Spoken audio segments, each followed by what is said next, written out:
avec Mathieu derrière dans la chambre haute. Oui. CM1, CM2 vont...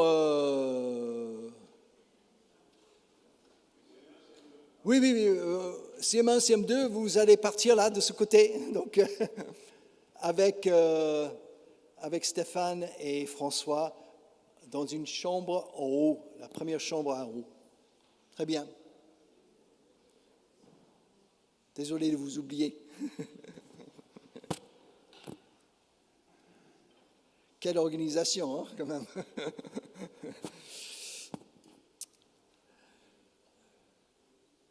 Cette rencontre entre Pierre et Corneille est un événement majeur dans le livre des Actes. Nous pouvons le voir d'abord par les moyens que Dieu met en œuvre pour que Pierre, un juif, aille chez Corneille, un non-juif. Il y a un ange avec une vision qui parle, une extase qui tombe sur Pierre, l'esprit qui parle à plusieurs reprises dans le texte, et puis cet esprit qui tombe sur toute la maisonnée de Corneille, et il parle en d'autres langues. Les rédacteurs de cette scène voulaient vraiment montrer que Dieu était prêt à tout pour faire passer un message clé. Les non-juifs sont accueillis par le Dieu de Jésus-Christ au même titre que les personnes d'origine juive. Nous pouvons aussi constater l'importance de cet événement par les répétitions dans le récit. Nous n'avons pas lu la suite au chapitre 11, ça serait un peu plus long, mais Pierre retourne à Jérusalem pour raconter encore ce qui s'est passé. Donc la vision de Corneille est racontée à 3 reprises, l'extase de Pierre à 2 reprises, la rencontre entre Pierre et des envoyés de Corneille à 3 reprises, la descente de l'Esprit Saint sur Corneille à 2 reprises. Vous voyez, tout cela pour nous montrer que les auteurs de cette scène veulent à tout prix que les lecteurs en comprennent le sens. Par cet événement, nous passons définitivement à un évangile qui dépasse la frontière entre juifs et non-juifs pour rassembler les deux en Jésus-Christ dans une même église. L'évangile est désormais universel. L'amour de Dieu est pour tout être humain. Et à partir du chapitre 13 de ce livre, ce sont l'apôtre Paul et ses compagnons qui vont parcourir le monde pour traverser toutes les frontières afin de partager cette bonne nouvelle avec d'autres personnes. Avec cette introduction, revenons maintenant à notre récit pour réfléchir plus longuement sur 2 axes aujourd'hui, 2 axes importants de cet évangile sans frontières qui est mis en scène. Premier axe est à partir de l'action de Dieu. Comme j'ai dit, Dieu déploie des grands moyens pour se faire entendre dans notre récit, mais nous pouvons nous demander, est-ce que Dieu parle encore aujourd'hui et de quelle manière? Est-ce qu'il fait la même chose dans notre monde d'aujourd'hui? Deuxième axe est à partir de la réponse de Corneille et de Pierre à ce Dieu qui leur parle. Tous les deux cherchent à comprendre ce qu'ils entendent de la part de Dieu. Ils mettent en marche leur volonté et leur intelligence pour en déchiffrer le sens. Et chez nous aujourd'hui, comment ça se passe, notre réflexion théologique? Qu'est-ce que nous déployons pour essayer d'avancer, d'évoluer dans notre compréhension de cet évangile sans frontières? Et comment est-ce qu'on tire des conséquences de ça dans notre vie de tous les jours? Comment est-ce qu'on actualise cet évangile sans frontières dans notre vie? Voilà un peu les 2 axes de notre réflexion ce matin. Donc, commençons par Dieu, par ce Dieu qui déploie des grands moyens pour se faire entendre. Les spécialistes appellent souvent le livre des Actes des apôtres, non pas des actes des apôtres, mais des actes du Saint-Esprit. C'est pour dire que les rédacteurs de cet écrit insistent beaucoup sur l'Esprit, sur l'intervention de Dieu dans le monde des êtres humains par son Esprit, depuis le jour de Pentecôte jusqu'à la fin de ces quelques pages, les 28 chapitres. Dans notre récit, l'Esprit parle et agit de diverses manières pour communiquer un message de la part de Dieu. Notre récit commence par un ange, un messager de Dieu qui parle à Corneille dans une vision d'une façon inattendue. Corneille n'a rien demandé. Nous ne savons pas exactement ce que Corneille voit devant vous, mais ce que nous savons, c'est que Corneille est un homme de prière. Le texte insiste là-dessus. Il parle à Dieu, il essaie d'écouter aussi ce Dieu et ce que ce Dieu veut lui dire. Il entretient ce dialogue, ce face-à-face avec Dieu dans sa vie par une pratique régulière de la prière. Et c'est sans doute pour cette raison-là que Corneille est capable de reconnaître la voix du Seigneur. Vous avez entendu, qu'est-ce que vous voulez, Seigneur? Donc il met ce mot là-dessus directement à travers cette vision. Donc il est prêt à entendre, mais aussi est prêt à agir à partir de ce que le messager lui dit. Cette figure de Corneille nous incite, nous, aujourd'hui, à cultiver une pratique régulière de la prière. Parler avec Dieu, à Dieu avec des mots simples, pour lui dire merci, pardon, ou s'il te plaît, on le dit souvent avec les enfants. Cette façon de prier est à la portée de nous tous. Il n'y a pas de mots magiques, comme vous le savez, à dire dans notre prière personnelle. Oui, le Notre Père est un bon modèle à utiliser, mais la prière est aussi l'occasion de laisser parler notre cœur dans un face-à-face avec Dieu. Et l'autre versant de la prière, c'est l'écoute. Prends le temps dans le silence, nous mettre à l'écart, c'est pas facile pour écouter ce que Dieu veut nous dire dans le silence de notre cœur. Ça, c'est important aussi. Dieu peut parler en nous. Il peut parler à travers notre Bible qui est ouverte devant nous aussi, à partir d'un texte. Il peut parler à partir d'une expérience que nous vivons, si nous sommes prêts à prendre le temps, dans le silence, de relire l'événement. Il peut aussi parler à travers des paroles de nos semblables. Dieu peut intervenir comme ça aussi. Donc, l'essentiel est d'entretenir ce dialogue spirituel dans notre vie de tous les jours et d'être comme Corneille, prêt à agir quand Dieu nous dit quelque chose. Le récit nous dit que Pierre était également un homme de prière. C'est intéressant qu'on insiste sur ça pour les deux hommes. Il monte sur la terrasse de la maison où il était logé pour prier et une extase lui vient sans qu'il demande quoi que ce soit. C'est la même chose comme Corneille. Le texte nous dit quand même qu'il a faim et Dieu l'a peut-être préparé psychologiquement pour qu'il capte le message parce qu'il y avait à manger là. Mais qu'est-ce que c'est cette extase? Est-ce que c'est une espèce de rêve ou est-ce que c'est comme une vision comme Corneille? Nous ne savons pas, mais ce qui est important à retenir dans cette façon symbolique de parler de l'intervention de Dieu dans notre monde, c'est que le ciel et la terre se rencontrent dans ce qui se fait là, dans la vie de Pierre. Autrement dit, le spirituel rencontre le matériel dans la vie de Pierre. Dieu entre dans le monde des humains par ce moyen pour communiquer à Pierre un message avec cette grande nappe qui contenait un mélange d'animaux purs et impurs selon la loi juive.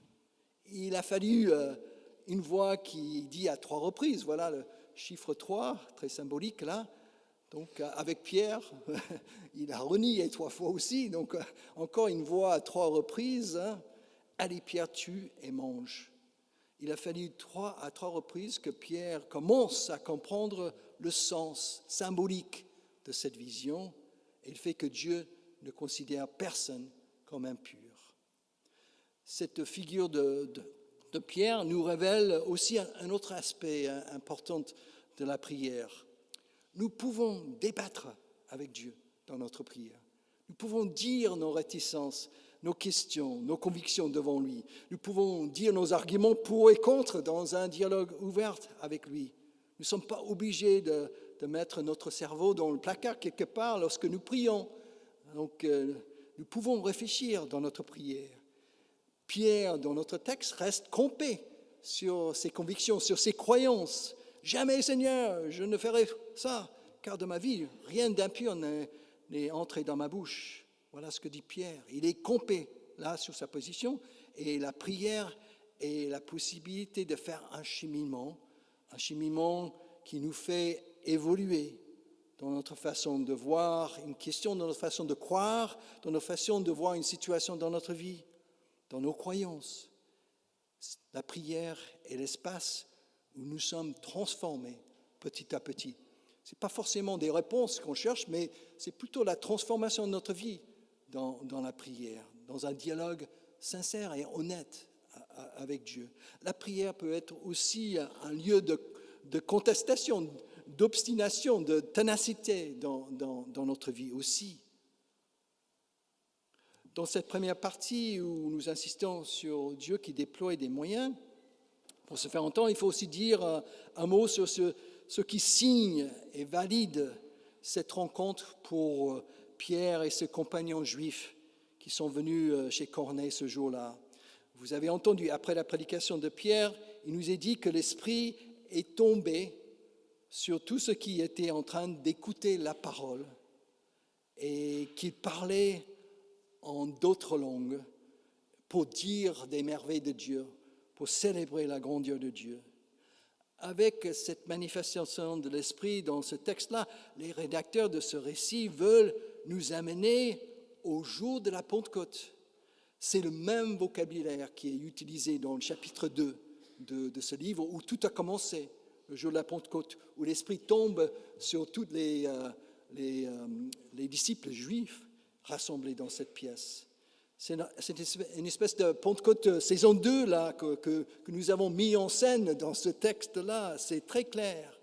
Et ça veut dire que les Juifs sont également au bénéfice de cet esprit, de cet évangile sans frontières, et sont invités à demander aussi, à recevoir aussi le baptême. Voilà, à la fin de cette première partie, nous pouvons nous demander donc... Comme j'ai dit dans l'introduction, est-ce que Dieu déploie encore aujourd'hui des moyens semblables pour se faire entendre? Ça fait beaucoup, hein? Il faut dire que les pistes sur la prière que j'ai déjà évoquées avec vous sont beaucoup moins spectaculaires et sont liées à notre capacité d'écoute au fond de notre cœur, dans le silence, à notre capacité de relire les événements de notre vie et de voir la trace de Dieu, de voir ce que Dieu peut nous dire à travers ce que nous vivons, à essayer d'être attentif à ce que d'autres nous disent, pour voir si ça peut être une parole de la part de Dieu à travers une autre personne. Ça, c'est moins spectaculaire, donc j'y crois beaucoup. Je me souviens d'une campagne publicitaire que mon église aux États-Unis a fait en 2004, parce que j'étais là-bas en train de travailler dans cette église. Le slogan qu'ils avaient choisi à cette époque-là pour se définir, c'était « God is still speaking. Never place a period where God has placed a comma. » Voilà. Ça donne en français « Dieu parle encore. Ne placez jamais un point là où Dieu a placé une virgule. » C'est-à-dire, Dieu peut continuer la phrase. Hein? Donc, toujours placer une virgule dans sa vie pour laisser ce Dieu qui parle avoir la parole. Et dans les spots télévisés qui étaient faits pour alimenter cette campagne, il y avait des témoignages simples, des gens qui expliquaient comment ils écoutaient cette voix de Dieu dans la vie de tous les jours, des petits exemples, à travers des temps de prière avec d'autres, ou à travers la lecture d'un texte biblique, ou à travers une rencontre fortuite, ou des événements spontanés dans leur vie, la relecture. Ce qui est finalement le plus important dans cette question de ce Dieu qui parle encore, est peut-être de chercher toujours le sens de ce que nous vivons, et d'être toujours attentif, en attente, et à l'écoute de ce que Dieu peut nous dire à travers ce que nous pouvons vivre, comme Corneille et Pierre étaient à cette époque-là. Réfléchissons maintenant un instant sur la façon dont Corneille et Pierre ont déployé leur intelligence théologique pour décrypter le sens de ce qu'ils étaient en train de vivre et pour comprendre cet évangile sans frontières. Pour le cas de Corneille, ce militaire, ce chef militaire, c'était impressionnant, les moyens qu'il déploie pour répondre au message de l'ange. Il choisit 2 personnes de sa de confiance de sa maison d'abord, et puis un soldat aussi d'une grande piété qui pourrait les accompagner pour les protéger, pour aller jusqu'à Jopé. C'était 50 kilomètres de Césarée.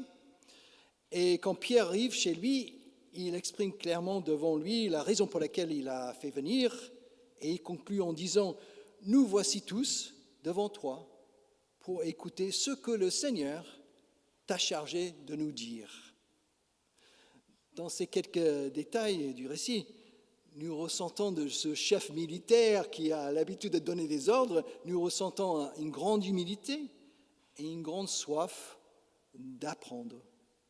Il est ouvert à ce que Pierre va lui dire et il le considère déjà comme étant une parole qui viendra de la part du Seigneur.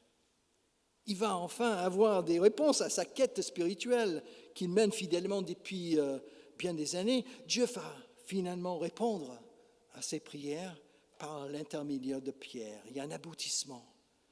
Corneille est peut-être pour nous la figure de la persévérance spirituelle lorsque Dieu semble silencieux, lorsque Dieu semble absent, de continuer à frapper à la porte, comme Corneille l'a fait.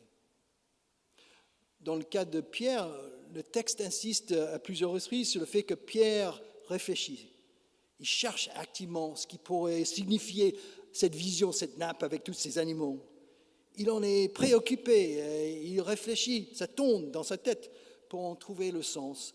Il essaie de mettre les morceaux du puzzle ensemble avec son intelligence. Un premier déclic vient lorsque les envoyés de Corneille frappent à la porte. Pierre n'hésite pas. Il laisse de côté ses scrupules de pureté religieuse et il part avec eux le lendemain. Ça, c'est un premier déclic. Deuxième déclic vient lorsqu'il arrive chez Corneille, il rencontre Corneille et il explicite clairement ce qui a tourné dans sa tête pendant les 50 kilomètres, l'évolution de sa réflexion.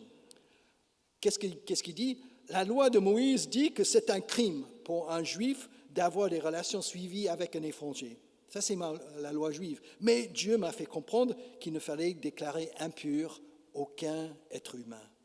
Alors, ça chemine. Puis un troisième déclic vient quand Pierre prend la parole pour partager sa bonne nouvelle qui l'anime avec Corneille et tout son entourage. Il dit clairement « Je me rends compte que Dieu est impartial et qu'en toute nation, quiconque a du respect pour lui et pratique la justice trouve accueil auprès de lui. » Encore une évolution. Et voilà, donc, en trois déclics, Pierre chemine. Pierre est peut-être pour nous la figure d'une réflexion théologique qui est toujours en mouvement, toujours en construction, n'a jamais figé, n'a jamais formulé une fois pour toutes.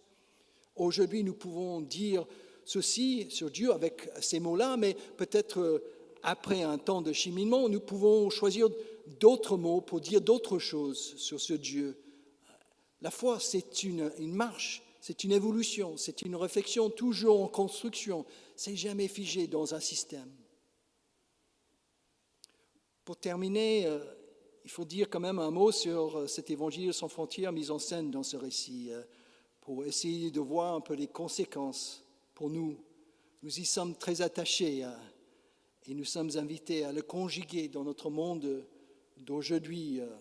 Au temps de Pierre, vous avez vu, c'était la frontière entre non-juifs et juifs qu'il devait franchir pour le vivre dans la communauté.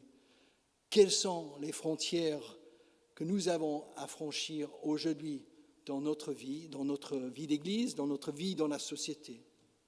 Il y a d'abord, et ça tombe bien parce que nous sommes la semaine de prière pour l'unité, il y a d'abord des frontières confessionnelles entre chrétiens, protestants, orthodoxes, catholiques, évangéliques, anglicanes. Cet évangile sans frontières nous invite à vivre notre unité en tant que chrétiens de différentes confessions dans la diversité de ces différentes confessions et à essayer de considérer des différences comme des richesses et non pas comme des impuretés, comme Pierre, comme des infidélités. Et la semaine de prière arrive et ça va être intense ici parce que le 21 janvier à 20h30, on est ici avec une célébration écuménique régionale avec le Monseigneur Ulrich qui va prêcher de cette chaire. Et puis, on aura un échange de chair avec l'église Notre-Dame de Grâce de Passy, samedi 18 à 18h30. Nous irons tous, si vous êtes tous conviés, à aller à la messe à 18h30 à Notre-Dame de Grâce de Passy. Et je prendrai la parole pour partager sur les textes du jour. Et puis, le père William-Jean de Vandières, le dimanche 19, ici, nous accueillons tous les catholiques du quartier pour entendre la bonne nouvelle de la bouche de William-Jean, qui est un grand prédicateur aussi de cet évangile sans frontières. Mais nous pouvons aller plus loin que l'enco chrétienne, là, donc dans notre conjugation de cet évangile sans frontières. Nous pouvons conjuguer cet évangile au niveau de toutes les religions, judaïsme, islam, bouddhisme, hindouisme, et ainsi de suite. Cet évangile sans frontières nous dit d'abord que Dieu aime chacun, quelle que soit sa religion. Bien que nous sommes méfiants des intégrismes partout, nous pouvons affirmer que Dieu aime chacun, quelle que soit sa religion, et il l'accueille dans son amour infini.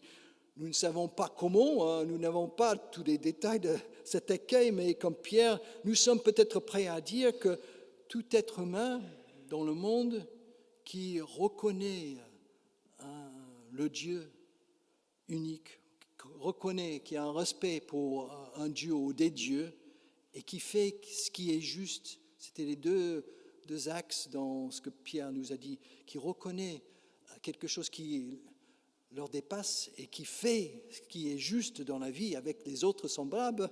Ces personnes-là sont agréables au Dieu de Jésus-Christ. Nous pouvons peut-être accueillir cette façon de voir comme Pierre. Nous pouvons continuer à citer peut-être d'autres frontières qui divisent les êtres humains, comme tout ce qui tourne autour de notre nationalité ou appartenance ethnique, notre langue ou notre culture. Donc l'Évangile dépasse et s'incarne dans toutes les langues, dans toutes les cultures. C'était la grande découverte de la Réforme, traduire la Bible dans toutes les langues. Et puis, nous pouvons parler des questions éthiques ou sociétales. Donc, il y en a beaucoup. On est divisé, on est de chaque côté. Mais cet évangile sans frontières traverse aussi ces divisions également, comme le cas de nos bords politiques ou nos opinions géopolitiques qui sont très tranchées actuellement dans notre monde. Toutes les frontières que nous pouvons imaginer sont franchissables quand il s'agit de l'évangile de Jésus-Christ, dans un dialogue avec l'autre qui est différent. Cela nous incite, pour terminer, à trois choses. D'abord, à pratiquer un accueil inconditionnel et généreux auprès des personnes différentes de nous, dans notre vie de tous les jours. De baisser nos préjugés, nos a priori. Donc ça, c'est la première chose, un accueil inconditionnel. Deuxième chose, ça nous incite à vivre une église ouverte, d'essayer d'accueillir chacun qui vient frapper à notre porte pour cheminer avec eux tels qu'ils sont. Donc, d'être une église ouverte. Et puis, troisième conséquence, c'est peut-être essayer de prendre position pour ceux et celles que notre société discrimine, oublie ou rejette aussi. C'est aussi être attentif à ceux qui sont rejetés au-delà d'une frontière quelque part pour les accueillir. Il y a sans doute plein de conséquences pratiques que nous pouvons citer aujourd'hui, que cet évangile sans frontières nous incite à mettre en œuvre. Et c'est à chacun de nous, et c'est nous en tant qu'Église ensemble, d'essayer de voir comment cet évangile s'incarne et s'actualise dans notre vie de tous les jours. Pour que, et quand même c'est ça l'objectif, pour que notre monde soit plus accueillant, plus juste, plus fraternel, plus égalitaire. Au boulot et sortant de ce temple pour aller là-bas partager et vivre cet évangile sans frontières. Amen.